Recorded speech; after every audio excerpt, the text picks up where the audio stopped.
Voici le jeune Alcuin, destiné à devenir le rédacteur et narrateur de l'épopée de Cîteaux. Son abbé, Dom François Trouvé, dernier père de l'ordre sous l'Ancien Régime, ignore encore qu'il sera l'ultime moine chargé de préserver et de transmettre la mémoire de l'ordre cistercien. Voici son récit. Robert de Molesme, Étienne Hardin et Albéric se trouvent dans de très grandes difficultés. Des débuts difficiles. Voici quelques années déjà que le groupe de moines se sont installés dans la plaine de la Saône. Cependant, il manque de main-d'œuvre, et seul l'élevage de moutons ne peut suffire à leur maintien sur les lieux. Enguerrand, petit seigneur de Rouvres et descendant mérovingien en tant que vassal du vicomte de Beaune, accueille gracieusement dans sa demeure familiale le groupe de religieux pour leur réunion. L'avenir du nouveau monastère est en jeu. Il sera donc décidé de défricher sur les terres du seigneur de Rouvres en plaine afin d'y planter de la vigne. Ce nectar tant apprécié des hommes reste une science et alchimie très ancienne remontant à l'Égypte antique et dont ses secrets de fabrication sont encore connus de certains moines, dont le futur abbé Étienne Hardin dit le voyageur, qui détient encore la connaissance des recettes vinicoles de l'ancienne Égypte. Le salut de l'ordre et son développement passera donc par le vin. Grâce à cet héritage ptolémaïque, le nouveau monastère partageant ses gains avec le seigneur local mettra à peine 10 ans pour sortir un vin dit la merveille, augmentant sans restriction son cépage en vigne haute dans toute la plaine. Un vin parfait sera donc la clé de voûte de la réussite de ce nouvel ordre religieux. Alors une fois l'excellence atteinte, en route pour Rome et son père de l'Église, le pape Grégoire le VIIIe.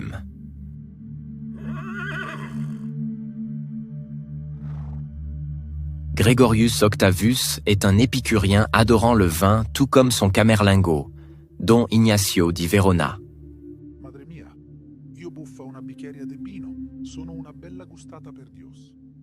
Y aurait-il là pour le futur monastère la notion de pot de vin, telle en sera la question. Ainsi, pour Cîteaux, ces roseaux de jonc vont donc se transformer en pierre. Une réussite insolente n'arrivant jamais seule, cela sera le tour des ducs de Bourgogne à aduler ces nouveaux moines. Comme Eudes II, dit le redoutable qui sera un fervent adepte des plaisirs gustatifs produits par les moines. Les burins à froid débitent de la pierre à qui mieux. Et d'autres confréries en Bourgogne verront le jour comme les moines de Saint-Vivant et leur carrière de pierre.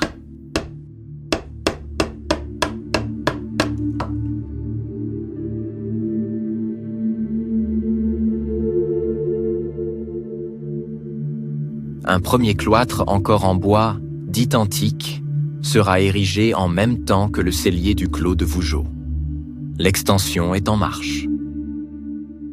Cîteaux est à la mode, et bien vite de nouvelles générations d'hommes de Dieu sont attirés par la position de moine envers la société de l'époque.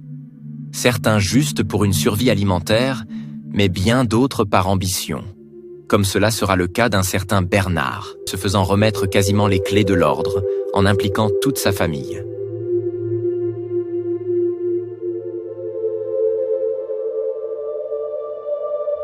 Le nouveau monastère est adoubé par Rome, qui publie une bulle informative diffusée dans tout le monde chrétien d'Europe, rendant littéralement fou de rage l'ordre bénédictin. Incarné ici par Pont de Melgueil, un abbé de Cluny décidé à partir en croisade contre Cîteaux. Mais ceci est une autre histoire.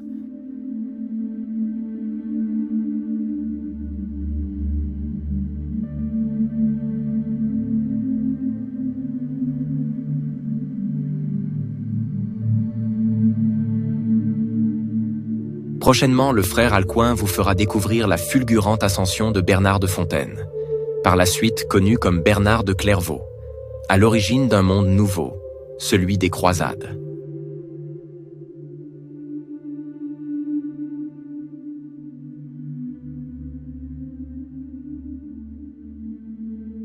Vous venez de voir un nouvel épisode de notre série Cîteaux l'abbaye retrouvée.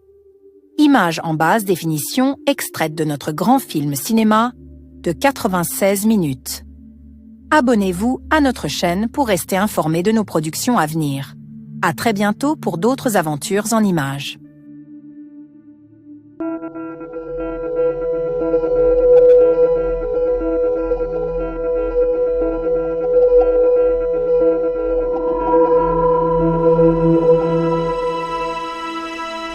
Histopédia, l'encyclopédie historiographique.